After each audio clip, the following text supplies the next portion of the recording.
اللي كرد مرة أخرى اللاعب المسعودي عند اللاعب جحوح في اتجاه اللاعب كاروشي اللي كيحاول يمرق. وهذه اللحظات هي اللي كنت كنقول لك في الاول، هي انه هنا غتكون لابريشور فيزيك عند الرجاء اكثر، ماشي بالاستعداد البدني ولكن بدك.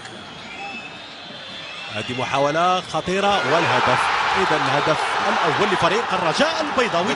هدف لعب لأنه جا فوق حسيت وحتى الطريقة اللي مشى بها اللاعب الوادي ما حسيناش بأنه غادي يسجل، وإحضاره قصير القامة قلت لي الوادي ولكن بقدر ما كان لم يكن موفقا في لقاء المغرب فاتي. وربما التغيير اللي قام به الدخول المسعودي أنه كان عنده اثر كبير خلال هذه المقابله، لانه قام بدور. نشاهدوا كيف انه اللاعب الوادي الطريقه اللي راوغ بها وبين اللاعبين انه خدع الحارس يحيى في الزاويه المغلقه.